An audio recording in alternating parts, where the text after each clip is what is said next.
네, 안녕하세요. 여의도 수호신입니다. 지금 새벽 시장을 보고 있는데 시각이 2시 반이에요.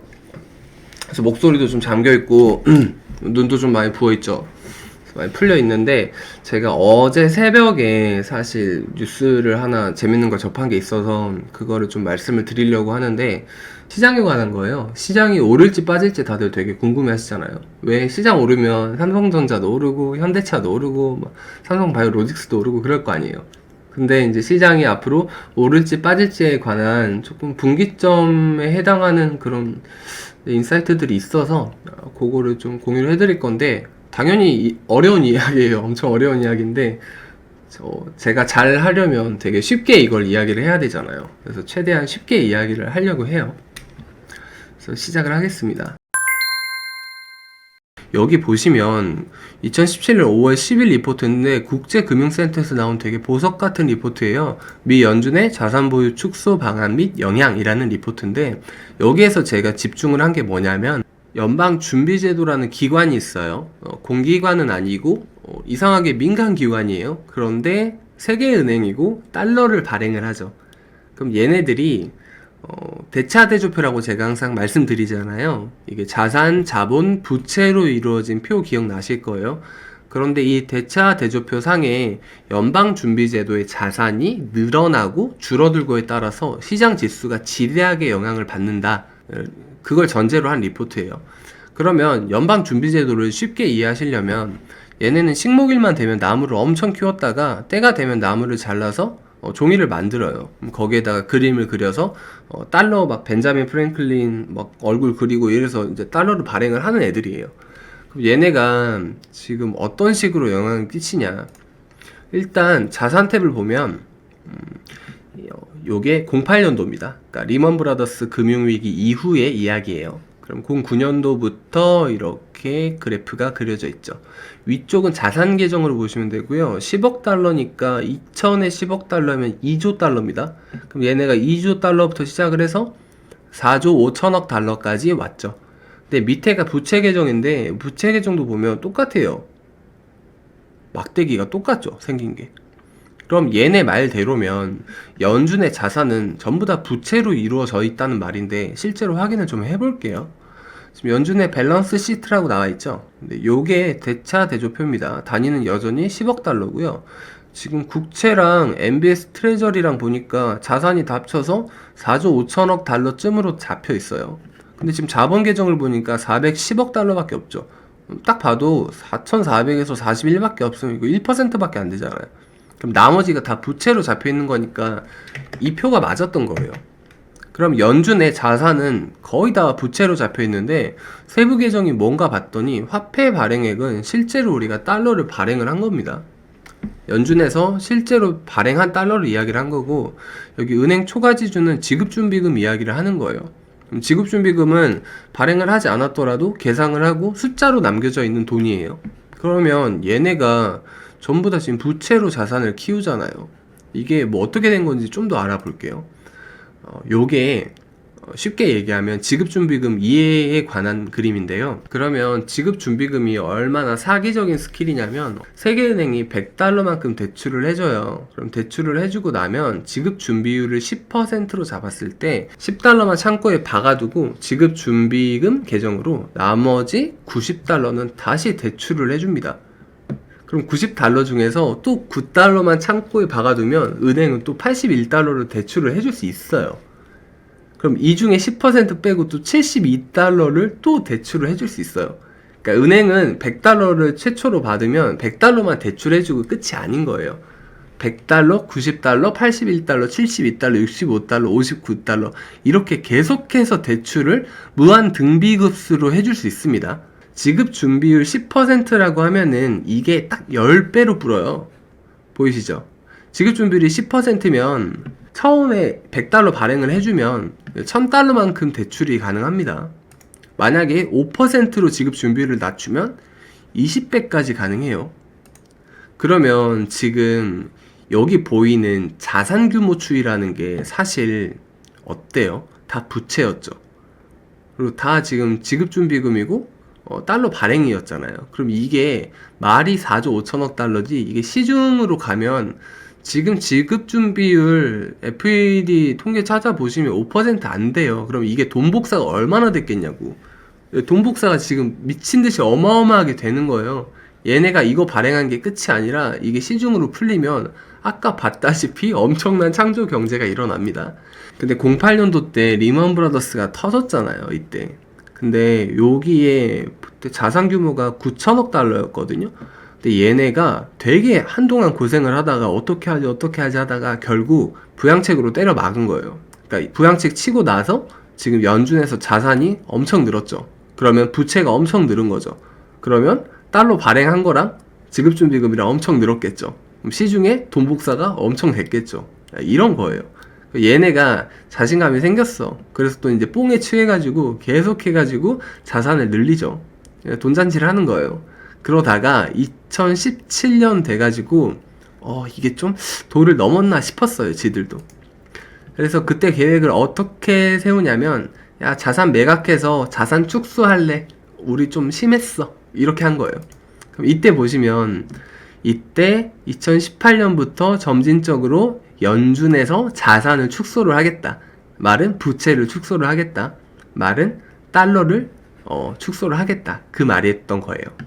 그래서 이런 플랜을 가지고 있었는데, 여기 보시면 줄어든 타이밍이 2020년 이후로 한 3조 달러 상태를 유지를 한 다음에, 그 다음부터는 3조 달러에서 3조 5천억 달러 좀 왔다 갔다 하면서 좀 점진적으로 이렇게 적당히 봐가면서 할게, 이렇게 했었던 거예요. 원래 계획이.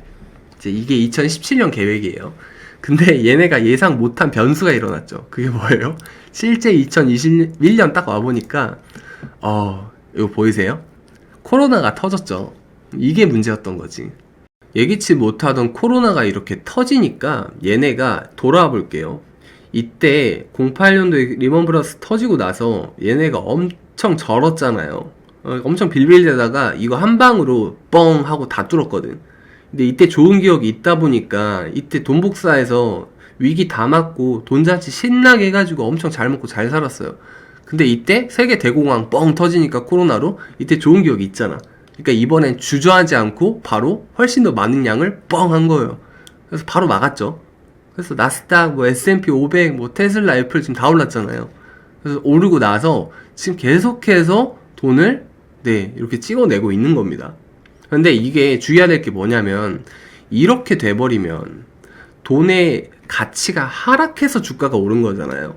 진짜로 회사가 엄청 성장을 하고 잘하고 이런 이유보다 단순히 돈의 가치가 하락하니까 주식은 현물이에요. 실제 있는 물건이고 돈으로 사야 되는 물건이잖아요. 돈의 가치가 하락하니까 당연히 주가가 오르게 되죠. 그래서 지금 이런 형국에 있는 거예요. 근데 정도를 보니까 4조 5천억 달러에서 3조 달러 부근에서 이제 좀 비비게 한다며 그랬는데 웬걸 지금 7조 달러도 뻥 하고 넘었다가 넘어온 게 지금 2021년 3월 17일 기준으로 7조 6천억 달러입니다. 지금 이 상황까지 온 거예요, 오늘. 근데 어제 새벽에 제가 새벽 시장을 보다가 이렇게 이런 걸 하나 찾았어요.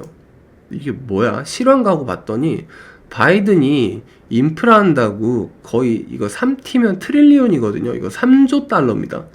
3조 달러를 한 방에 청구하겠대요. 그래서 이게 뭔 일이야? 진짜야? 하고 기사를 눌러봤더니 진짜예요. 지금 1조 9천억 달러 부양책 최근에 들어온 거 있잖아요. 그게 지금 해결이 된 지 며칠이 안 지났거든요. 근데 지금 3조 달러로 나와 있고 넥스트 펀딩이라고 아예 언급까지 해버렸어요. 와, 이거 진짜구나. 어제 그래놓고 우리나라 이제 새벽 시장에서도 주요 기사가 뭐라고 나왔냐면, 미국의 인프라 투자 법안 관련 소식 등을 주시했다, 이 이야기가 나왔어요. 근데 사실 없던 이야기가 아니에요. 이렇게 2월 말부터 이제 들어서 알고는 있었고 이제 다 이야기들이 돌고 돌았던 이야기들인데, 심지어 오프 더 레코드로 노동부에서 처음에 바이든 정부한테 기한을 할 때 4조 달러로 처음에 기한을 했었어요. 그래서 노동부니까 그럴 수 있는데, 바이든 대통령이 그냥 바로 3조 달러를 또 지를 줄은 사실은 몰랐지. 근데 진짜 한 거예요. 그래서 얼마 전을 보니까 이것도 좀 타임테이블을 좀 볼게요. 지금 3조 달러인데 지금 너무 많이 뿌려서 얼마인지 모르죠. 그걸 좀 정리를 할 거예요. 지금 대체 연준이 돈을 얼만큼 뿌려서 우리가 얼마를 잡아야 되는지, 시장 지수를 대체 얼마를 잡아야 되는지 말을 좀 해볼게요. 이때 2천조 원이라고 말했던 게 1조 9천억 달러 그 구간이거든요. 날짜 보시면 2021년 1월 15일에 경기 부양책 제안을 했었죠. 그래서 요렇게 1조 9천억 달러를 제안을 하고 실제로 됐어요. 되고 나서 이제 3월 12일인데 영국에서 이코노미스트에서 이제 막 비판을 하죠. 돈 너무 많이 뿌리니까 달러. 그래서 바이든 부양책은 도박이다 이렇게 이야기를 하고 있는데, 여기서 좀 정리가 된 게 뭐냐면 보세요. 지난해 2020년 12월 이후에 통과한 지출한 규모가 3조 달러야. 그러면 코로나 빵 터지고 나서 6조 달러가 풀렸어요. 그러면 아까 4조 5천억 달러에서 좀 다운이 됐었잖아요. 그럼 거기에서부터 오늘까지 이거 1조 9천억 달러까지 하면 6조 달러가 지금 더 풀릴 예정인 거야. 상한선이 그만큼 풀려 있는 거죠. 근데 여기에서 지금 3조 달러 한 번 더 한 거잖아요. 그럼 코로나 이후로 지금 9조 달러잖아요. 지금 우리나라가, 아니 세계가 4조 5천억 달러가 상한선인 대차 대조표 안에서, 그 달러 밸류 안에서 살고 있었는데 이게 지금 9조 달러가 추가가 됐죠.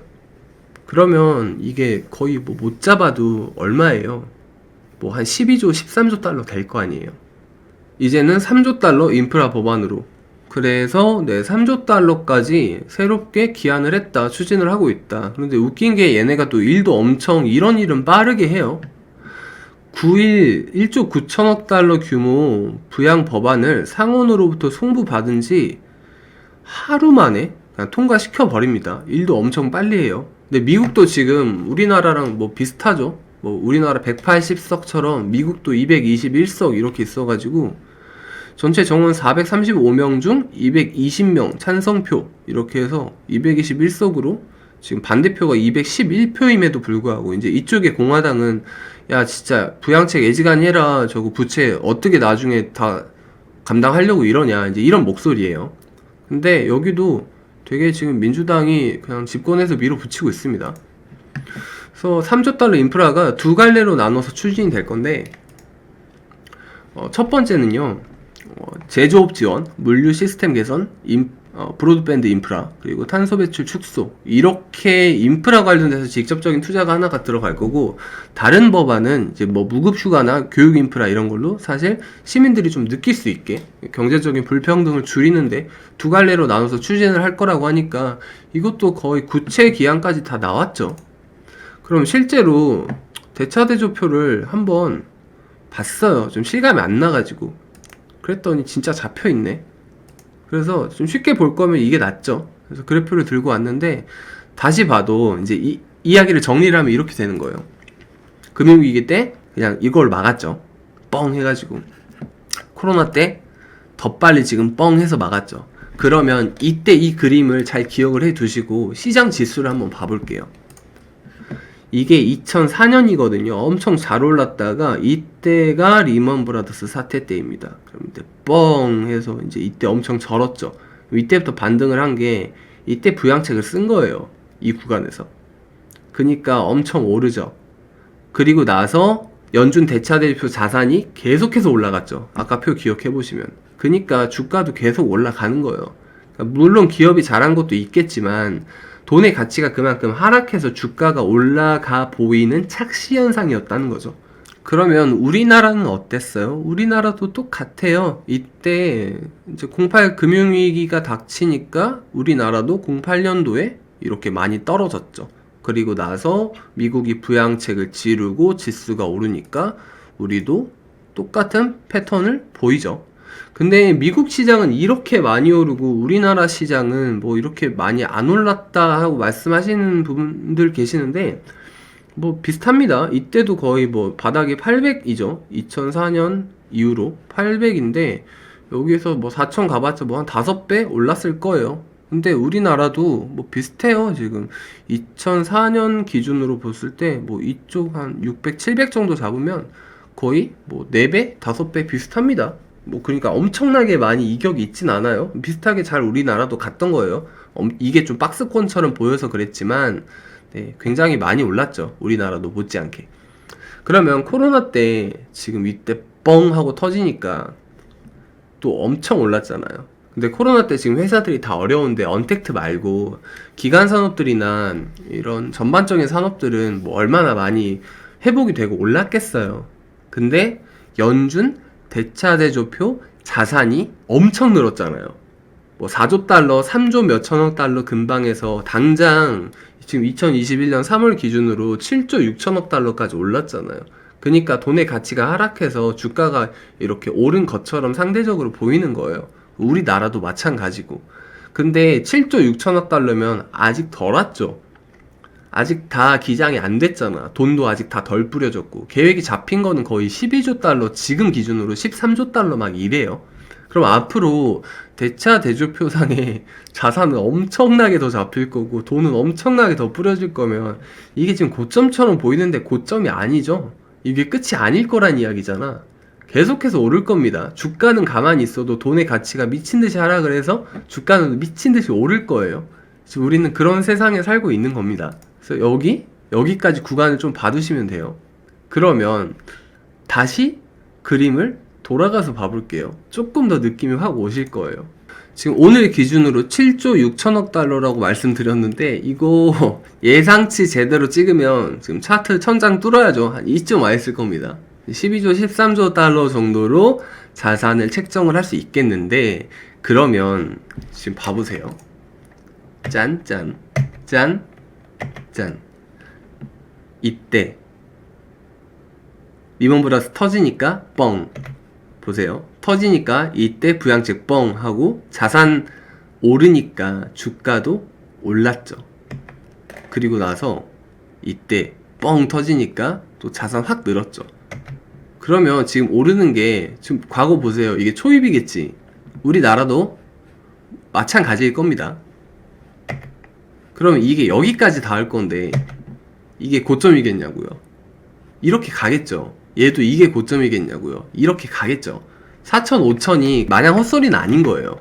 근데 하나 알아두셔야 될 게 이때를 구경제 패러다임이라고 불러요. 이때부터 신경제라고 부릅니다. 돈을 이렇게 양쪽 하나로 찍어낸 거부터. 왜 그러냐면 이때는 그 책상 앞에 앉아서 배웠던 경제 공부가 다 맞았어. 그러니까 예를 들면 금은 안전자산이니까 금 가격이 상승하면 시장은 하락을 합니다. 주가는 빠져요. 그리고 엔화 가격이 올라가면 엔화로 수급이 몰리면 안전자산이기 때문에 네, 시장 주가는 빠집니다. 그리고 금리 인상을 하면 기존의 사회 인프라나 장사들이 다 잘 돼서 이제 세상이 잘 돌아가니까 이제 금리 인상을 하는 거기 때문에 금리 인상이 이루어지면 본격적인 대세 상승장의 시작입니다. 뭐 이렇게 배우면 이때는 다 맞았단 말이야. 근데 이때는 지금 안 맞아요. 지금 경험해보셔서 아실 거예요. 지금 이때 이후로 금값 오르는데 시장도 더 오르죠. 금값도 미친듯이 오르고 시장도 미친듯이 오르고 우리는 이런 세상에 살고 있는 거예요. 그러니까 옛날에 학자들이 말하고 우리가 공부했던 경제가 지금 다 안 먹히는 시장인 거야. 아무도 경험을 못 해본 시장이잖아. 그러니까 이때 지금 우리가 경험을 못 해본 시장에 와 있었어요. 그리고 이때 직접적으로 경험을 해봤던 시장을 우리가 이때 지금 한 번 더 경험을 하고 있는 거죠. 오케이, 여기까지는 이게 이제 정설이야. 예를 들면 정론이에요. 그러면 어제 이게 올랐어야 맞잖아요, 시장이. 어제 그 3조 달러가 뻥 했는데 또 연준빔 이러면서 시장 엄청 올라야 맞잖아요. 근데 지금 시장이 쎄하다. 어제부터 지금 계속 보고 있는데요. 시장이 쎄한데 제가 오늘 이것까지는 다 말씀을 못 드릴 것 같아서 제가 어제 엊그제부터 진짜 계속 쎄하다고 생각했던 게 원유였어요.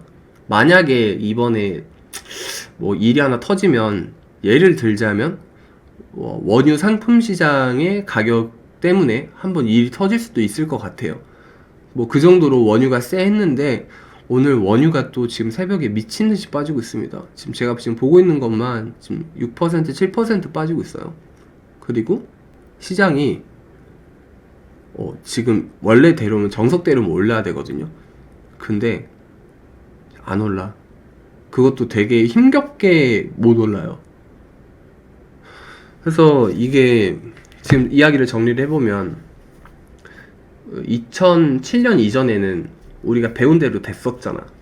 근데 2008년에 또 우리가 생각한 대로 연준 대차 대조표 보고 정석대로면 시장은 지금 미친 듯이 올라야 돼요. 미친 듯이 올라야 되는데 바로 반응을 안 해요.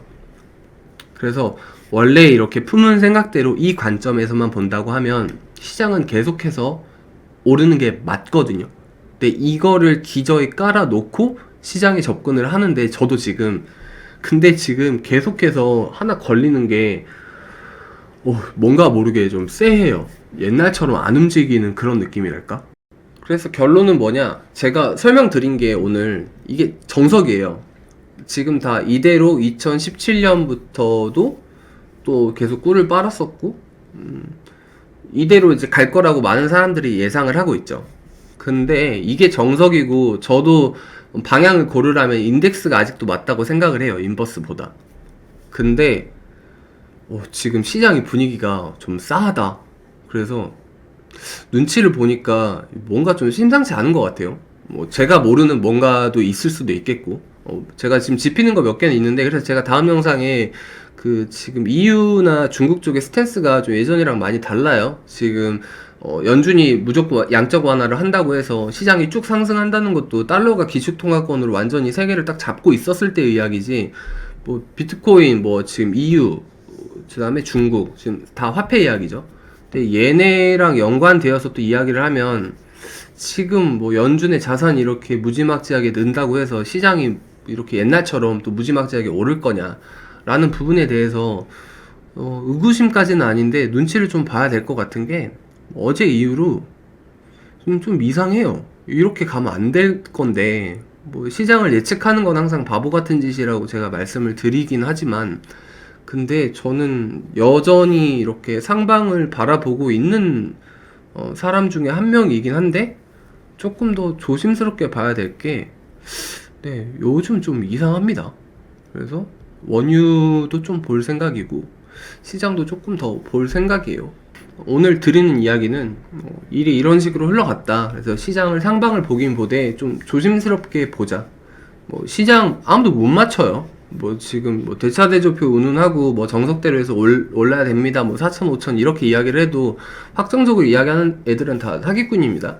그 모든 거는 수익률이 말해주고 모든 거는 성적표가 얘기를 해줘요. 그러니까 뭐 시장이 오를 거다, 뭐 빠질 거다라고 확정적으로 말을 못해요. 그래서 저도 지금 그냥 제가 보는 거는 개인적으로 상방 쪽을 잘 보고 있는데 눈치가 좀 이상하다. 그래서 엄청나게 조심스럽게 지금 접근을 해야 될 구간인 것 같다라는 말씀을 드린 거예요. 상황을 좀 지켜보다가 진정이 되거나 또 혹시 좀 더 이상해지면 또 그때 말씀드리도록 하겠습니다. 오늘은 영상 여기까지 올리고요. 다음에 또 좋은 컨텐츠로 찾아뵙도록 하겠습니다. 다들 건강 먼저 잘 챙기시고요. 성투하세요.